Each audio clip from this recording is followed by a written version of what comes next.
Digamos que aquí tenemos los primeros restos de la masonería primitiva. Hay que entenderla como una asociación de personas, tiene intereses filantrópicos. El libro de tradición representa la cultura dominante que nos ha condicionado, que nos ha determinado y que nos ha permitido llegar hasta aquí. La masonería sevillana, su desarrollo, su florecimiento es paralelo a este desarrollo de la masonería española. Probablemente el único símbolo masónico en una fachada de un edificio que ha sobrevivido.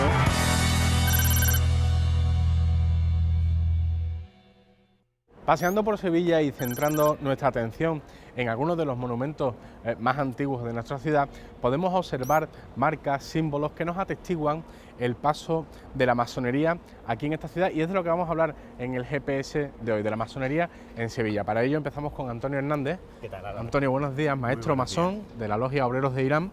Digamos que aquí tenemos los primeros restos de la masonería primitiva, de la masonería de constructores de catedrales en nuestra ciudad. En Sevilla no había masones, los albañiles eran normalmente albañiles que trabajaban con el barro, que es lo que había por la zona, y cuando en el Cabildo Catedralicio, alrededor del 1400 y poco, deciden construir la mayor catedral de la cristiandad para que nos llamen a todos locos, pues se plantearon un reto no solamente constructivo, sino que además no existían las personas aquí para hacerlo, y además en Sevilla no hay canteras, había un serio problema para construir con piedra.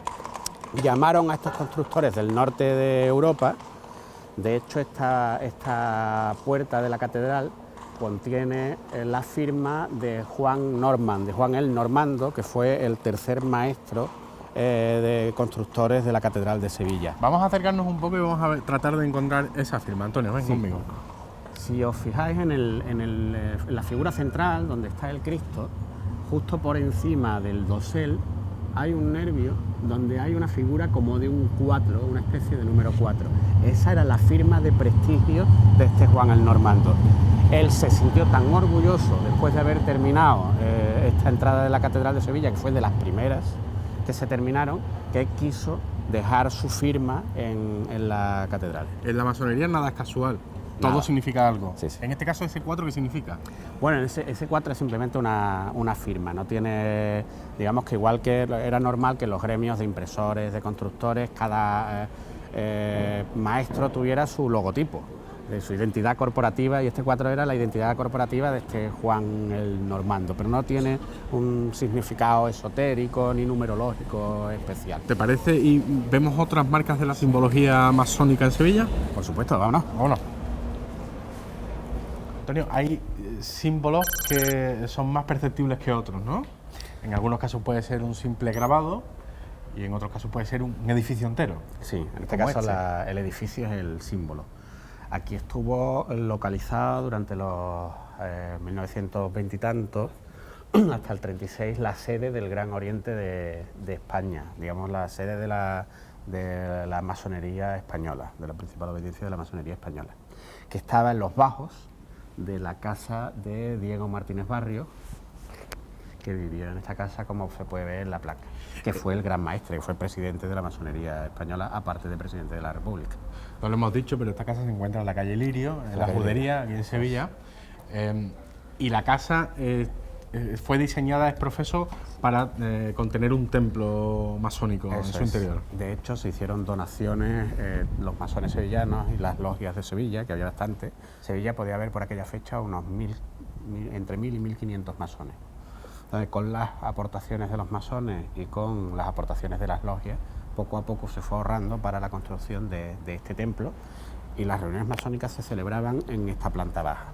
Entre estas dos ventanas. Entre estas dos ventanas. De hecho, es curioso porque a pesar de que las reuniones masónicas son cerradas, son privadas, como no tenían aire acondicionado en la época, tenían que dejar las ventanas abiertas, y muchas veces cuenta Diego Martínez Barrio cómo los niños se asomaban a ver las reuniones de masones a través de estas dos ventanas. Con lo cual la privacidad quedaba completamente invadida. De todas formas, la masonería en aquella época en Sevilla estaba muy asumida. Vamos a ver el último símbolo que podemos encontrar. Habrá muchos más, pero el último de nuestro recorrido.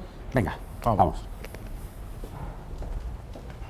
Bueno, Antonio, la última de nuestras paradas nos lleva hasta la antigua calle Oriente, hoy Luis Montoto, donde vamos a ver este edificio. ¿Qué historia tiene? Bueno, esta es la clínica del doctor Sera. El doctor Sera era un personaje muy importante de la Sevilla de la República, de los años 20. Esta era su clínica, él tenía su residencia en una casa palacio en La Palmera y era un afamado masón. Lo interesante de esto es que es probablemente el único símbolo masónico en una fachada de un edificio que ha sobrevivido a la sistemática destrucción que ocurrió en los primeros días después del golpe de Estado de Franco y de Queipo de Llano en Sevilla. Y esto es lo poco que sobrevive. ¿Y qué es? ¿Qué es el que representa? Sí, aquí lo tenemos, veréis en la fachada que hay una estrella de 5 puntas y una ramita. Esa ramita es una hoja de acacia. Son símbolos además muy apropiados para una clínica porque la estrella de 5 puntas es un símbolo del hombre. Una estrella de 5 puntas con la punta principal hacia arriba es el símbolo del hombre. Y la rama de acacia es un símbolo de inmortalidad. Si estamos hablando de alguna manera que la ramita de acacia con la estrella de 5 puntas hacen alguna referencia a la inmortalidad del alma humana, lo cual en un médico conservador de los primeros años del siglo XX pues tenía cierto simbolismo. Antonio, aparte de la estrella y la acacia, ¿hay otra simbología masónica en el edificio? Bueno, la propia estructura del edificio es muy masónica. Hay 3 números en masonería que son muy importantes, que son el 3, el 5 y el 7, y si te fijas, todas las proporciones que se establecen en el edificio están en base a estos 3 números, ¿no? El número de grupos de ventanas, las ventanas agrupadas en cuerpos de 3, las 5 pilastras de arriba del edificio. Es un edificio que en general parece que a propósito tiene cierta simbología masónica en su propia estructura, ¿no? En la simetría de la forma. Antonio, muchas gracias por enseñarnos este recorrido. Ha sido un placer. Hasta luego. Hasta luego.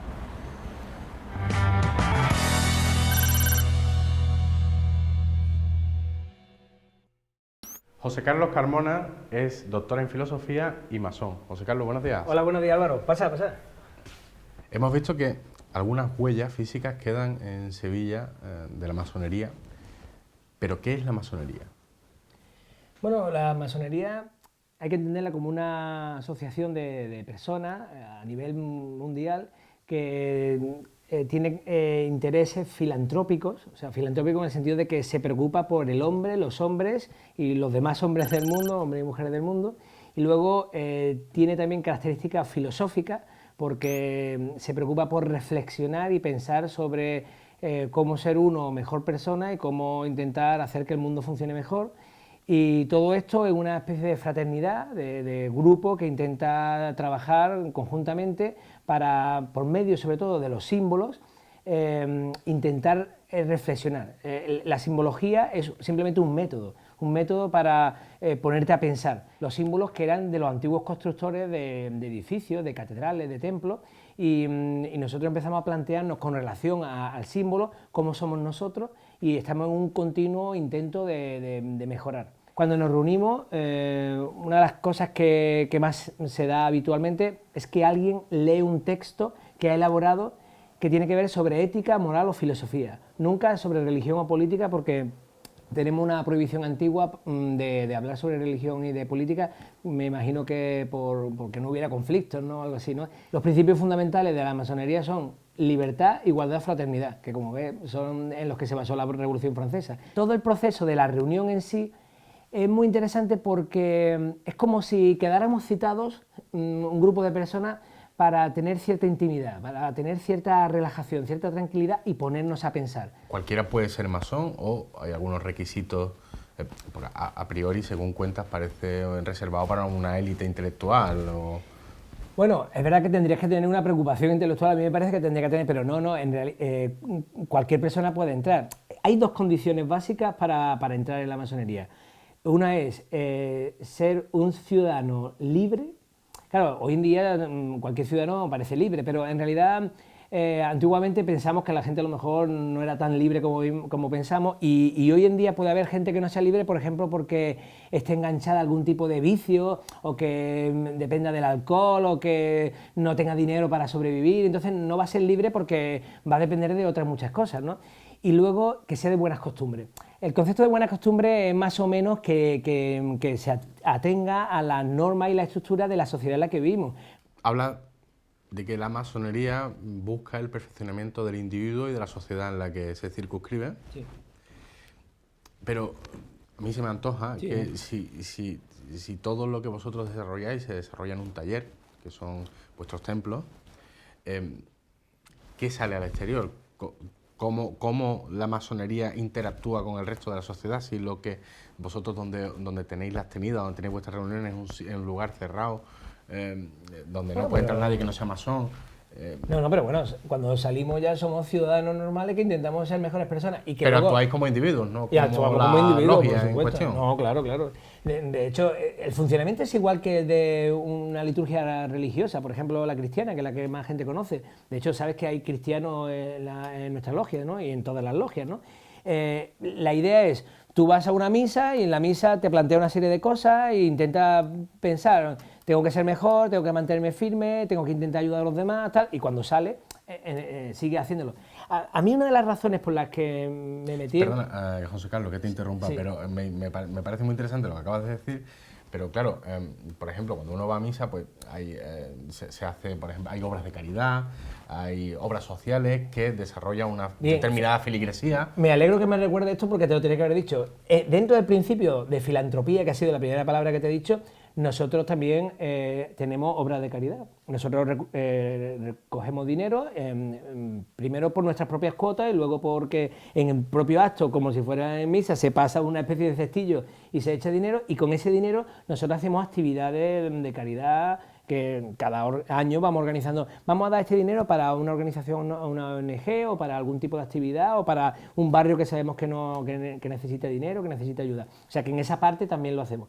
Pero yo te decía que una de las cosas por las que me metí en masonería era porque tengo una duda existencial, y a mí me gustaría que la gente se lo planteara, y es, la gente, ¿de dónde saca sus criterios para tomar decisiones en su vida después de que terminó el colegio o la universidad? O sea, realmente cuando tú llegas, tienes 40, 45 años, puede ser que hagas 20 años, 25 años, que no has pensado en torno a un libro, no has tenido un profesor.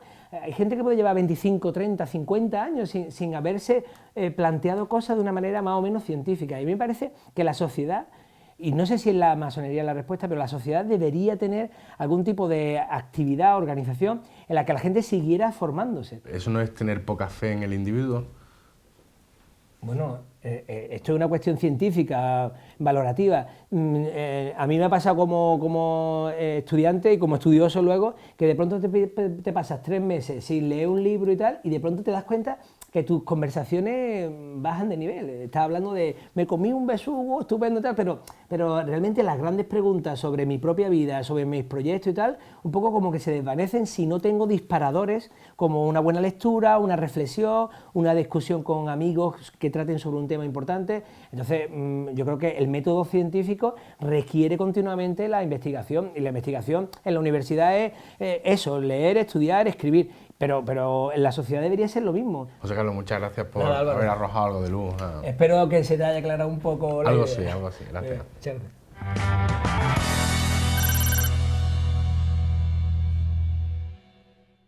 La liturgia fundamental de la masonería son las tenidas. Las tenidas son reuniones protocolizadas que tienen lugar en los diferentes templos de las diferentes logias. En este caso vamos a conocer el templo de la logia sevillana Obreros de Irán. José Luis Cobos, buenos días. Encantado. Es maestro de esta logia. Exactamente, sí. Soy el primer vigilante de esta logia. Lo primero que me llama la atención, José Luis, de vuestro templo, que entiendo que son todos los templos iguales. Sí, prácticamente. Bueno, tienen sus pequeñas variaciones personales, pero son intrínsecamente iguales. Son los elementos que lo decoran. Sí, en efecto, esos elementos que veis dispuestos en las paredes, en el suelo, todos ellos tienen que ser considerados como símbolos, objetos de reflexión. Por ejemplo, esto que a mí a priori me parece un tablero de ajedrez, Sí. no simboliza un tablero de ajedrez, entiendo. ¿o Bueno, sí? unos lo llaman damero, precisamente por eso, por los cuadros blancos y negros. Simbolizan lo blanco y lo negro, lo positivo, lo negativo, el contraste de la realidad que subyace en todos los fenómenos que nos rodean. Por ejemplo, estas 3 columnas que representan a los 3 estilos clásicos, el jónico, el dórico y el corintio. Exacto. Bueno, estos tres pilares, como los llamamos, representan el de la sabiduría, aquel, el de la fuerza, el dórico, y el corintio, la belleza o la armonía. Y quiere decir que el masón, cuando se pone a construir algo, a hacer algo, tiene que intentar respetar estos criterios de construcción. La escuadra del compás quizás es el símbolo más reconocible por la gran mayoría sobre los masones. Exactamente. Y aquí preside o tiene un lugar destacado, ¿no? Sí, estos se llaman, estos tres elementos que hay aquí, que es un libro de tradición, esta escuadra y este compás, nosotros las llamamos las grandes luces. El libro de tradición representa la cultura dominante que nos ha condicionado, que nos ha determinado y que nos ha permitido llegar hasta aquí. Y el compás y la escuadra son los instrumentos con los cuales tenemos que reconstruir nuestra historia, tomar conciencia de esas determinaciones culturales para poderlas refrendar, modificar o para poderlas gestionar. Esta es la mesa del presidente, del venerable maestro. Entonces tiene fundamentalmente dos instrumentos importantes, que es la espada flamígera, que es el instrumento que transmite la tradición iniciática, y el mayete, que es con el que dirige la reunión, con el que marca los tiempos de la reunión. Las primeras noticias de logias especulativas son de la Logia de Londres de 1717. ¿En qué ha cambiado esto desde entonces?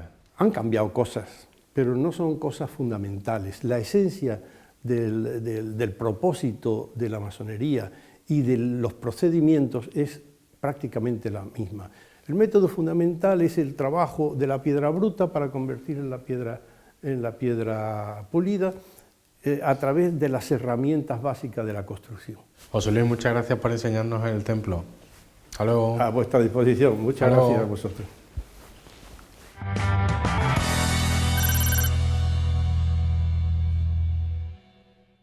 La presidencia de esta logia masónica recae en los hombros de una mujer, Ascensión Tejerina. ¿No es habitual ver a una mujer presidiendo una logia, o sí? Bueno, yo pienso que ahora mismo sí, es bastante habitual. Nuestra organización es mixta y por lo tanto las oportunidades son las mismas para los varones y las mujeres que componen las logias. Es bastante habitual. En España hay varios grupos que están presididos por mujeres. ¿Cuál es el papel de la mujer en la masonería? Bueno, es una pregunta que la hacen mucho, pero yo diría que, en una contestación rápida, yo diría que es exactamente la misma que la del hombre. Si pensamos que la masonería trata de resolver el problema existencial de la persona, este problema existencial lo tiene exactamente igual la mujer que el hombre. Si también pensamos que en estas logias y dentro de la masonería la reflexión ética es uno de nuestros trabajos principales, esa reflexión ética la tiene que hacer tanto el hombre como la mujer. Yo creo que no hay diferencias, quizás puede haber pequeñas diferencias por todo el tema cultural que llevamos arrastrando de ser mujer y de ser varón, pues a lo mejor en la exposición de un determinado tema, ¿no? Es cierto que si estamos debatiendo sobre el aborto, por ejemplo, pues quizás la mujer tenga algunas ideas diferentes del varón, pero precisamente el estar los dos géneros juntos trabajando en la logia, en una masonería mixta, es lo que enriquece, ¿no? No hay diferencias en cuanto al papel de la mujer, pero sí en su número. Sí, todavía en su número hay diferencias. Hay que tener en cuenta que nuestra organización a nivel nacional se convierte en mixta en el año 1993, por lo tanto la incorporación de la mujer ha sido más tardía. Y también es verdad que dentro de los trabajos y de las ocupaciones que tenemos en la sociedad, todavía es un poco distinto el de la mujer que el del hombre. Un hombre que dice me voy a la logia un sábado por la mañana, no tiene ningún problema. Normalmente una mujer que tiene niños y que decide venir a la logia un sábado por la mañana, si está trabajando, que tiene que hacer la compra, que tiene que hacer todas las cosas, a veces, aunque esté muy interesada, pues tiene que esperar un tiempo a que toda esa problemática familiar se vaya resolviendo y quizás entra un poquito más tarde. ¿Hay organizaciones masónicas que se amparan en esa tradición de la que son herederos para no permitir el acceso a la mujer? Claro, la Gran Logia de Inglaterra y toda la masonería anglosajona no solo no permiten la entrada a la mujer, sino que piensan que la mujer no puede ser masón. Pues muchas gracias, Ascensión, por recibirnos. Gracias a ti.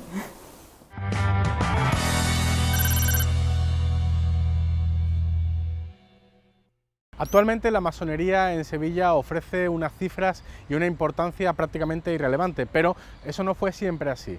En algunas etapas de nuestro país la masonería en Sevilla jugó un papel muy importante. Para hablar de ello estamos con Juan Ortiz, historiador y experto en historia de la masonería española y no masón.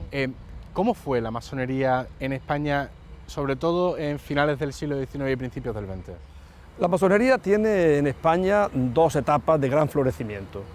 Una que va desde la Revolución de 1868 hasta 1896, hasta la guerra colonial de Cuba y Filipinas que acabó perdiendo España frente a Estados Unidos.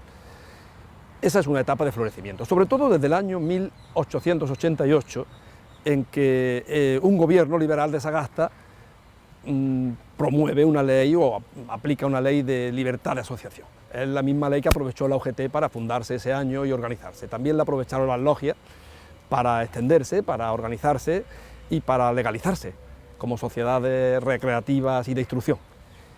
Luego, en 1896 sufre una gran crisis porque se la inculpa, se la hace chivo expiatorio de la pérdida de Filipinas y sufre una etapa de persecución y de acoso y de hostigamiento por parte de los sectores más hipernacionalistas.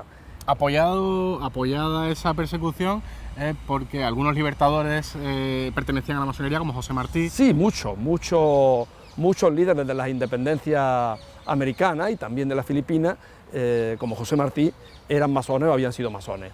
Eso, apoyado en eso y en otras cosas. Los sectores más reaccionarios, los sectores más ultraconservadores, ultracatólicos y ultranacionalistas españoles, hicieron a la masonería chivo expiatorio de la pérdida de Filipinas sobre todo.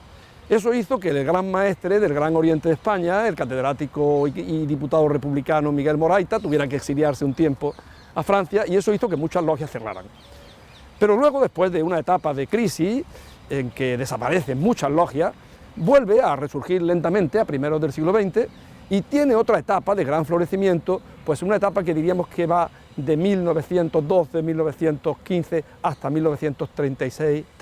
Bien, nos encontramos entonces con dos etapas en las que la masonería tiene un papel importante en España y que eso se ve refrendado en Sevilla, es decir, la masonería sevillana es referente a nivel nacional. La masonería sevillana, su desarrollo, su florecimiento es paralelo a este desarrollo de la masonería española, es decir, que en esas dos etapas la masonería tuvo mucha implantación en Sevilla y mucha importancia en Sevilla. No como en otras ciudades donde hubo logias y hubo una fuerte implantación masónica durante el último tercio del siglo XIX, como es el caso de Córdoba, y apenas tuvo presencia, sin embargo, en el primer tercio del XX. Actualmente la masonería de Sevilla rondará la centena de miembros. En aquellas épocas estamos hablando de ¿cuántos? Bueno, no serían muchos más. No serían muchos más, serían también unos cientos como mucho de personas, pero siempre la masonería ha sido minoritaria y relativamente selectiva. Pero esas personas que pertenecían a la masonería en Sevilla, tanto en esa etapa de finales del XIX como del primer tercio del XX, son muy significativas, muy importantes y muy influyentes en la vida de la ciudad y en la vida de España, en la vida del país. Vamos a referirnos, por ejemplo, a dos o tres personajes. Manuel Machado Núñez, el abuelo de Antonio Machado, catedrático de la Universidad de Sevilla y dirigente republicano también, era masón de la Logia Fraternidad Ibérica, que es una logia muy importante, utilizaba precisamente de nombre simbólico Demófilo, que es el mismo nombre que luego como seudónimo utilizará su hijo Machado Álvarez. Eso en el siglo XIX. Por las logias pasa también Pedro Rodríguez de la Borbolla, que será el gran jefe de los liberales sevillanos en las primeras décadas del siglo XX. Y en el siglo XX, bueno, pues tenemos la figura estelar, sin duda estelar en la masonería y en la política de Diego Martínez Barrio. Es decir, los masones no son muchos, pero son muy importantes como personas, muy influyentes, muy significativos en la vida cultural de la ciudad, en la vida social y en la vida política. ¿Eran masones porque eran influyentes porque eran masones, se apoyaban en la masonería para alcanzar el poder? ¿Qué relación existe? Yo, que conozco, hombre, y he estudiado sobre todo el caso de España, no creo que la masonería hiciera a los jefes de gobierno ni a los ministros. Entre otras cosas porque en la masonería hay gente de los más diversos partidos, dentro de una gama de partidos en general liberales y progresistas, ¿verdad? Lerroux acusaba a Martínez Barrio de haber aprovechado el Partido Radical, justamente de lo contrario de lo que se dice, de haber aprovechado el Partido Radical para extender la masonería. Otros lo acusaban de haber aprovechado la masonería para extender el Partido Radical. Yo, en lo que compruebo, estaría más de acuerdo con Lerroux, porque veo que en algunas localidades importantes, como es el caso de Córdoba o como es el caso de Ayamonte, es entre los republicanos amigos de Martínez Barrio que se crean las logias. O sea, primero son republicanos radicales y luego se hacen masones. De manera que la relación entre la política y la masonería es una relación compleja, pero no es una relación de causa-efecto, de que el masón influyente automáticamente es un influyente político. No, porque hay masones que no son políticos. Cajal era masón y Cajal era un gran científico, era un devotísimo masón, y Cajal pues no era un político profesional, era un científico. En su vida profesional, en su vida personal y otros en su vida política proyectan su masonismo, sí, sin duda. Si son masones convencidos y masones de una cierta madurez y que llevan en la logia un cierto tiempo y que ya tienen una educación, digamos, y una formación masónica, sin duda en su vida personal, en su vida cultural, en su vida profesional y en su vida política reflejan esa condición de masones. Juan, muchísimas gracias por dedicarnos tu tiempo. Hasta luego. Hasta luego.